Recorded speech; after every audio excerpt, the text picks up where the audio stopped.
Hello student, आज के lecture में हम फॉर्मल डेफिनेशन देखेंगे नॉन डिटर्मिनिस्टिक फाइनाइट ऑटोमेटा की। तो हमने फाइनाइट ऑटोमेटा के लिए 5 टपल्स पढ़े थे। तो बेसिकली जो भी मशीन है वो 5 टपल पे वर्क करती है। Capital Q, sigma input alphabet, transition function, del, Q naught initial state, F is the final state. तो ये पांच टपल हैं जिन पर फाइनाइट ऑटोमेटा वर्क करती है। तो क्योंकि आपका नॉन डिटर्मिनिस्टिक भी आपका फाइनाइट ऑटोमेटा का पार्ट है, तो ये नॉन डिटर्मिनिस्टिक भी आपका पांचों टपल पर वर्क करेगा। तो डिफरेंस कहाँ पर आता है? डिफरेंस आपका ट्रांजिशन फंक्शन पर आता है। तो जैसे अगर आपका डिटर्मिनिस्टिक फाइनाइट ऑटोमेटा की जो आपके रूल्स थे वो ये थे कि आप हर स्टेट पर इनपुट को मैप करेंगे और वो यूनिकली मैप होने चाहिए। तो नॉन डिटर्मिनिस्टिक बोलता है कि आपको यूनिकली मैप करने की ज़रूरत नहीं है। आप किसी भी स्टेट पर, चाहे वो इनिशियल हो या फाइनल, जो भी मिनिमम रिक्वायरमेंट्स हैं, आप मे बी एक टाइम आप ए को डाल सकते हैं और मे बी आपके पास ऑप्शन है दोनों टाइम आप ए पर डाल सकते हैं। मतलब क्यू नॉट पर ए के लिए भी पाथ है और क्यू नॉट पर ए के लिए क्यू वन पर जाने के लिए भी पाथ है। तो बेसिकली यहाँ पर जो ट्रांजिशन फंक्शन में चेंजेस आते हैं वो ऐसे आते हैं कि अगर आपको डीएफए बनाना है तो ट्रांजिशन फंक्शन जो वर्क करता है वो इस तरह वर्क करता है कि आपका जो कैपिटल क्यू है, सिग्मा इनपुट अल्फ़ाबेट लेकर एक ही पर्टिकुलर स्टेट पर पहुँचेगा। ये तब ट्रांजिशन फंक्शन है जब आप डिटर्मिनिस्टिक बना रहे हैं। अगर आप नॉन डिटर्मिनिस्टिक फाइनाइट ऑटोमेटा बना रहे हैं तो आपके पास ऑप्शन है कि आप कैपिटल क्यू कोई सी भी स्टेट पर किसी भी इनपुट को अगर मैप करेंगे तो वो आपका 2 की पावर क्यू जाएगा। अब यहाँ पे 2 की पावर क्यू आपका पावर सेट है। तो जितनी स्टेट हैं आपकी, जैसे हमारे फर्स्ट ऑटोमेटा में 2 स्टेट है तो 2 की पावर 2 इक्वल्स टू 4।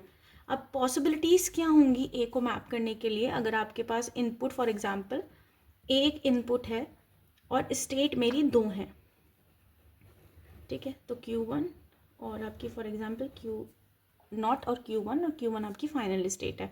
तो एक ऑप्शन है फाई, जहाँ पर ए के लिए कोई भी पाथ नहीं है, ना तो वो Q नॉट पर कोई पाथ है ना Q1 पर आपने ए का कोई पाथ दिया। सेकेंड ऑप्शन है कि आप Q नॉट दें, मतलब आपने क्या लगाया, सेल्फ लूप लगाया, तो Q नॉट ए इनपुट लेकर Q नॉट पे ही आ रहा है, ठीक है। सेकेंड ऑप्शन है कि वो Q1 पर जाए, ठीक है। तो सेकेंड ऑप्शन है कि Q नॉट से आप A लेकर Q1 पर गए। और थर्ड आपका फोर्थ ऑप्शन है कि आप Q नॉट पे भी जा सकते हैं और Q1 पे भी जा सकते हैं। तो यहाँ पर आप एक पाथ भी बना सकते हैं और मोर देन वन पाथ भी बना सकते हैं। तो नॉन डिटर्मिनिस्टिक के केस में आपके पास सिर्फ और सिर्फ आपको जो मिनिमम क्राइटेरिया है वो फिल कराना है। ऐसा कोई भी रूल नहीं है कि आप पर्टिकुलर किसी इनपुट को कितने टाइम भी आप मैप कर सकते हैं, ठीक है। तो अगर आपके पास जितनी स्टेट होंगी उनके हिसाब से आपकी मैपिंग हो जाएगी।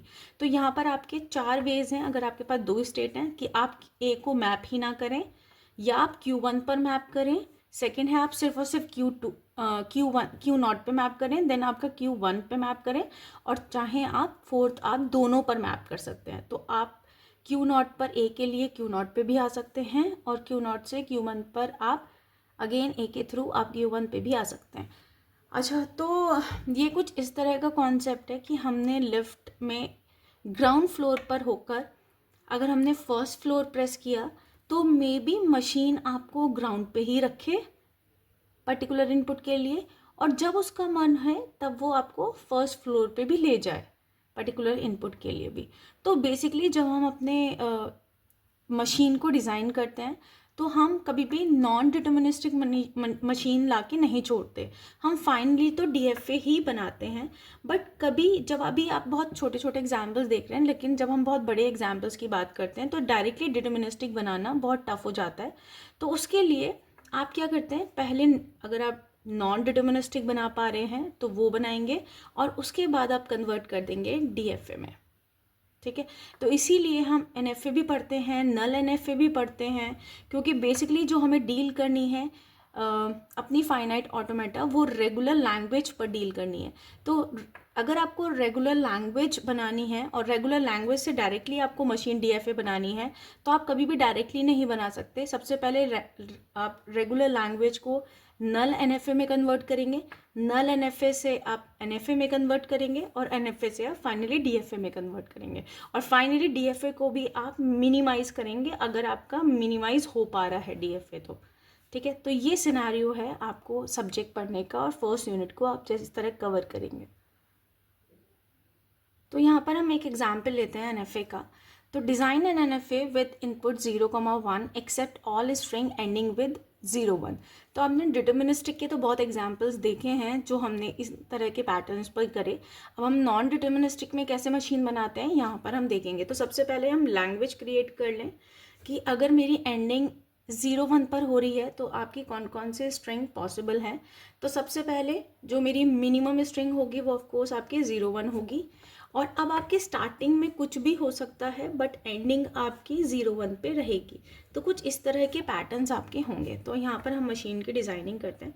तो Q0 पर मुझे फाइनल पर आने से पहले सबसे पहले आप मिनिमम स्ट्रिंग को एक्सेप्ट करवाएंगे। तो मैं Q1 पे पहुँची 0 लेकर, ठीक है। मैं फाइनल पे कब पहुँचूँगी, जब मुझे 1 मिलेगा और मैं फाइनल पर पहुँच गई। तो ये मेरे लिए मिनिमम रिक्वायरमेंट है बट मुझे तो जनरलाइज केस बनाना है।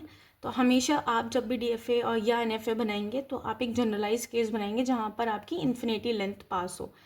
ठीक है, अब क्योंकि मैं एनएफए बना रही हूँ यहाँ पर मुझे Q0 पर 0 को मैं मल्टीपल टाइम्स भी मैप कर सकती हूँ और 1 को भी मल्टीपल टाइम्स और मे बी स्किप भी कर सकती हूँ। तो मुझे अपने क्वेश्चन के पैटर्न के बेसिस पर मैपिंग करनी है। तो यहाँ पर अब मैं चाहे मेरी स्टार्टिंग 0 पर आए या आपकी स्टार्टिंग 1 पर आए, क्योंकि स्टार्टिंग आपकी किन्हीं पॉइंट्स पे हो सकती है, बस एंडिंग आपकी 0,1 पर होगी। तो Q0 पर मैंने चाहे कितनी भी बार 0 मिले या फिर कितनी भी बार 1 मिले कोई दिक्कत नहीं है, आप Q0 पे ही रहेंगे। आप Q1 पर कब जाएंगे, जब फर्स्ट 0 मिलेगा और Q1 से फाइनल पे कब जाएंगे, जब आपको मिनिमम 1 मिलेगा। तो ये मेरे लिए फाइनल एनएफए होगा जो वो सारी स्ट्रिंग को कवर करेगा जिसकी एंडिंग आपकी 0,1 पर है। Thank you.